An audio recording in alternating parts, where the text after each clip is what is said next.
Hello guys, welcome back to mister 3G vlogs. మరొక వీడియోలో మీ అందరికీ స్వాగతం, సుస్వాగతం. నా పేరు త్రినాథ్. నేను ఇండియన్ రైల్వేలో టెక్నీషియన్గా వర్క్ చేస్తూ ఉన్నాను.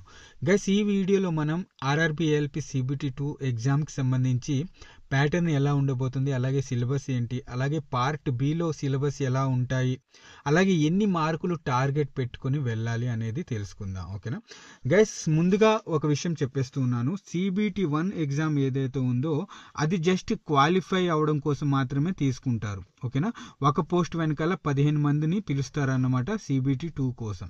అలాగే ఇందులో వచ్చే మార్క్స్ ఏవైతే ఉన్నాయో అవి ఎందుకు పనికిరావు, జస్ట్ క్వాలిఫై అవ్వడానికి మాత్రమే యూజ్ చేస్తారన్నమాట. బట్ ఇక్కడ మీ మెరిట్ లిస్ట్ అనేది CBT 2లో మెరిట్ లిస్ట్ అనేది ఏదైతే ఉందో అది CBT 2 మార్క్స్ని కన్సిడర్ చేస్తారు. ఈ CBT 1 మార్క్స్ని కన్సిడర్ చేయరు. ఇవి జస్ట్ క్వాలిఫై మాత్రమే. ఓకేనా, ఇది మీరు గుర్తుపెట్టుకోవాలి. సో మీ మెరిట్ అనేది CBT 2 బాగుండాలి, మంచి మార్కులు రావాలి CBT 2లో. ఓకేనా, అందుకే నేను ప్రీవియస్ వీడియోలో చెప్పాను CBT 1లో తక్కువ మార్కులు కూడా సెలెక్ట్ అయిపోతారు అని.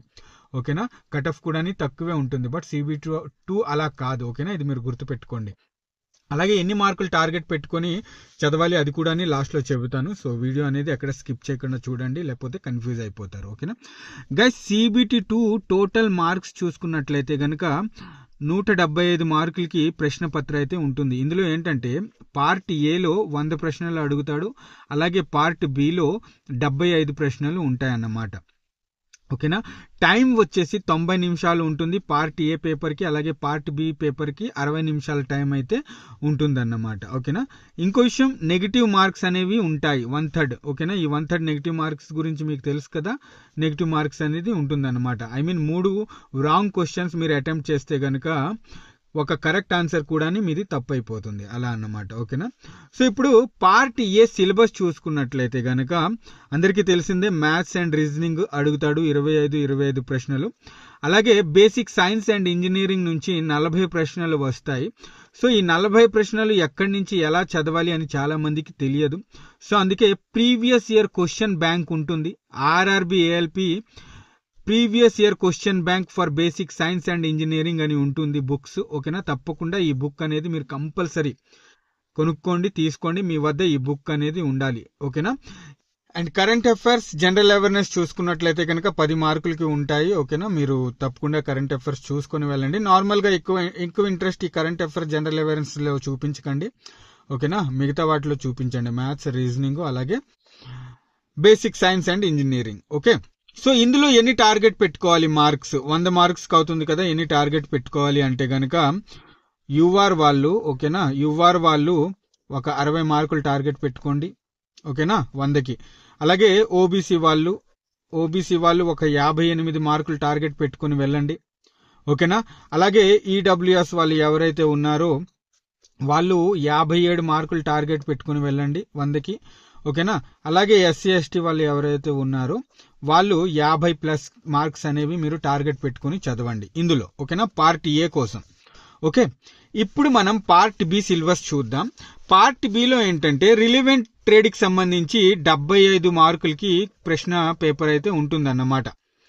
ఓకేనా, ఇందులో ఏంటంటే మీరు జస్ట్ క్వాలిఫై అవ్వాలి. ఓకేనా, ఓకే, జస్ట్ క్వాలిఫై అంటే 75కి ఒక 27 మార్కులు తెచ్చుకుంటే చాలు. ఓకేనా, 75కి ఒక 27 మార్కులు తెచ్చుకుంటే చాలు. జస్ట్ క్వాలిఫై అవ్వాలి, అంతకన్నా ఎక్కువ వచ్చినా సరే పెద్దగా యూజ్ ఉండదు. జస్ట్ క్వాలిఫై మార్క్స్ తెచ్చుకుంటే చాలు. ఓకేనా, మీ మెరిట్ అనేది ఇందులో నుంచి అంటే పార్ట్ ఏ నుంచి 70% తీసుకుంటారు, అలాగే పార్ట్ బి నుంచి 30% తీసుకుంటారు. దేనికోసం? మీ మెరిట్ లిస్ట్ కోసం. ఓకేనా, కట్ ఆఫ్ లో 70% మార్క్స్ వచ్చేసి ఇందులో నుంచి తీసుకుంటారు మీవి, అలాగే 30% మార్క్స్ వచ్చేసి ఇందులో నుంచి తీసుకుంటారు అన్నమాట. అందుకే జస్ట్ క్వాలిఫై మార్క్స్ వస్తే చాలు. ఓకేనా, మరి ఏం చదవాలన్నా, బుక్స్ ఏం చదవాలి అంటే గైస్ చూడండి, రిజల్ట్ అనేది ఇప్పుడు మీకు కట్ ఆఫ్ అనేది రెండు ట్రేడ్స్ ని బేస్ చేసుకొని తీస్తారు. ఒకటి ఎలక్ట్రికల్ని బేస్ చేసుకొని, అలాగే రెండోది మెకానికల్ బేస్ చేసుకొని. ఎందుకంటే ఒకటి రైల్వేలో ఎలక్ట్రికల్ ఇంజన్ ఉంది, ఓకేనా, రెండోది డీజిల్ ఇంజన్ ఉంది అన్నమాట. సో అందుకే కట్ ఆఫ్ అనేది ఎలక్ట్రికల్ ఇంజన్స్ కి వేరేగా, డీజిల్ ఇంజన్స్ డీజిల్ అదే మెకానికల్ వాళ్ళకి కట్ ఆఫ్ అనేది వేరువేరుగా ఉంటుంది అనమాట, డిఫరెంట్ గా ఉంటుంది, ఓకేనా. రెండు ట్రేడ్స్ ని బేస్ చేసుకుని కట్ ఆఫ్స్ అనేవి తీస్తారన్నమాట, డిఫరెంట్ గా. ఉదాహరణకి ఏంటి టెక్నీషియన్ లో ఎలాగ ప్రతి ట్రేడ్ కి వేరే కట్ ఆఫ్ ఉంటుంది, అలాగే ఏఎల్పిలో కూడా ఎలక్ట్రికల్ కట్ ఆఫ్ వేరు, మెకానికల్ కట్ ఆఫ్ వేరు ఉంటుంది అన్నమాట, ఓకేనా. ఇది మీరు గుర్తుపెట్టుకోవాలి. ఓకే, మరి ఏ ట్రేడ్ చదవాలి అంటే ఎలక్ట్రికల్ వాళ్ళు, ఐటీ వాళ్ళు ఎలక్ట్రికల్ ట్రేడ్ బుక్ చదువుకోండి, బీటెక్ వాళ్ళు మీకు సంబంధించిన ఎలక్ట్రికల్ ట్రేడ్ బుక్ చదువుకోండి. అలాగే మెకానికల్ వాళ్ళు ఐటీ ట్రేడ్ కి సంబంధించి చదువుకోండి, అదే మెకానికల్ అంటే ఫిటర్ వాళ్ళు ఫిటర్ ట్రేడ్ కి సంబంధించి చదువుకోండి, ఐటీ వాళ్ళు, బీటెక్ వాళ్ళు మెకానికల్ ఇంజనీర్ బుక్ చదువుకోండి. అలాగే ఆటోమొబైల్ వాళ్ళు, ఐటీ వాళ్ళు ఆటోమొబైల్ చదువుకోండి, ఓకేనా.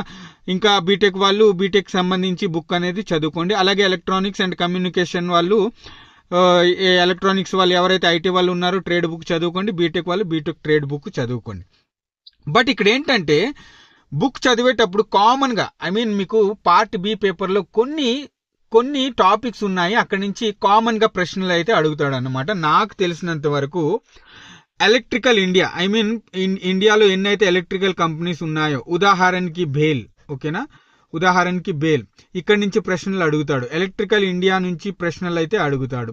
అలాగే మోటార్ గురించి తప్పకుండా ప్రశ్నలు అడుగుతాడు, 3 ఫేస్ అండ్ అలాగే సింగిల్ ఫేస్ మోటార్స్ గురించి ప్రశ్నలు అడుగుతాడు, ఎందుకంటే ఎలక్ట్రికల్ ఇంజన్ లో ఈ మోటార్లు అనేవి వాడతారు అన్నమాట, ఓకేనా. ఇది మీరు గుర్తుపెట్టుకోండి. అలాగే జనరేటర్ గురించి అడుగుతాడు, ఓకేనా. జనరేటర్ డీజిల్ ఇంజన్ లో జనరేటర్ ఉంటుంది కాబట్టి జనరేటర్ గురించి కామన్ గా ప్రశ్నలు అయితే అడుగుతాడు.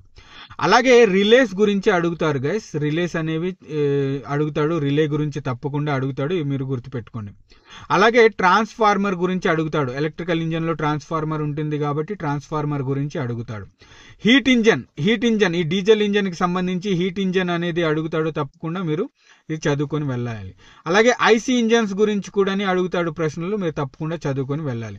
అలాగే కండక్టర్ అండ్ సెమీ కండక్టర్ గురించి అడుగుతాడు, తప్పకుండా చదువుకొని వెళ్ళండి. కంప్యూటర్ మైక్రో ప్రొసెసర్స్ గురించి అడుగుతాడు. అలాగే ట్రాన్సిస్టర్స్ గురించి అడుగుతాడు గైస్, ఓకేనా. వీటి గురించి చదువుకొని వెళ్ళండి. అలాగే టూల్స్, ఎలక్ట్రికల్ టూల్స్ గురించి అడుగుతాడు గైస్, ఓకేనా. ఉదాహరణకి మెగర్ కానివ్వండి, ఓకేనా. మెగర్ ఇది ఎలక్ట్రికల్ టూలే. అలాగే మల్టీమీటర్, ఓకేనా, మల్టీమీటర్ గురించి అడుగుతాడు, ఓకేనా. వీటి గురించి ఎలక్ట్రికల్ టూల్స్ ఏవైతే ఉన్నాయో వాటి గురించి తప్పకుండా అడుగుతాడు అన్నమాట, ఓకేనా. సో దీంతో పాటు నా వద్ద ఒక పీడిఎఫ్ ఉంది గైస్, అదేంటంటే ఎలక్ట్రికల్ కి సంబంధించి పీడిఎఫ్ ఉంది, అది మీకు టెలిగ్రామ్ గ్రూప్ లో ఇచ్చేస్తాను. మిగతా ట్రేడ్ కి సంబంధించి నా వద్ద లేదు, ఓకేనా, మీరేమీ అనుకోవద్దు. బట్ ఎలక్ట్రికల్ కి సంబంధించి పీడిఎఫ్ ఉంది, ఫ్రీగా నేను మన టెలిగ్రామ్ గ్రూప్ ఉంది కదా, mister railway life Telegram group లో పెట్టేస్తాను, డౌన్లోడ్ చేసుకుని చదువుకోండి, ఓకేనా. జస్ట్ గుర్తుపెట్టండి, మీ ట్రేడ్ బుక్ చదివేటప్పుడు జస్ట్ క్వాలిఫై మార్క్స్ మాత్రమే తెచ్చుకోవాలి, పెద్దగా ఇంట్రెస్ట్ చూపించకండి. మీరు ఇంట్రెస్ట్ అంతా చూపించాల్సింది దేంట్లో, పార్ట్ ఏలో, ఓకేనా. Maths, reasoning, basic science and engineering, అలాగే కరెంట్ అఫైర్స్ నుంచి ఇక్కడి నుంచి మీరు ఇంట్రెస్ట్గా చదవాలన్నమాట, ఓకేనా. 100కి కనీసం నేను చెప్పినట్టు టార్గెట్ పెట్టుకొని చదవండి, ఓకే. ఇంకా ఏమైనా డౌట్స్ ఉంటే కనుక మన మిస్టర్ రైల్వే లైఫ్ టెలిగ్రామ్ గ్రూప్ని ఫాలో అయిపోండి. అలాగే CBT2 ALP CBT2 mock test ఫ్రీగా ఎవరైనా రాయాలనుకుంటే కనుక 100కి పైగా ఫ్రీ మాక్ టెస్ట్లు ఉన్నాయి. మిస్టర్ CA టెస్ట్ యాప్, ఇది కూడా మనదే, ఇది కూడా ఫ్రీ. ఈ లింక్ వచ్చేసి మిస్టర్ రైల్వే లైఫ్ టెలిగ్రామ్లో గ్రూప్లో ఉంటుంది, డౌన్లోడ్ చేసుకోండి, ఓకేనా. ఇదే గైస్ నాకు తెలిసిన ఇన్ఫర్మేషన్ మీ అందరితో షేర్ చేసుకున్నాను, ఎందుకంటే ఆల్రెడీ నేను కూడా అసిస్టెంట్ లోకో పైలట్ ఎగ్జామ్స్ రాసి క్లియర్ చేసి జాబ్ వదిలేసి ఇప్పుడు టెక్నీషియన్ గా వర్క్ చేసుకుంటూ ఉన్నాను అన్నమాట. సో ఇది ఓకేనా. వీడియో నచ్చితే కనుక తప్పకుండా ఒక లైక్ చేయండి. నెక్స్ట్ వీడియోలో మళ్ళీ కలుస్తా, అంతవరకు సెలవు, బాయ్, జై హింద్.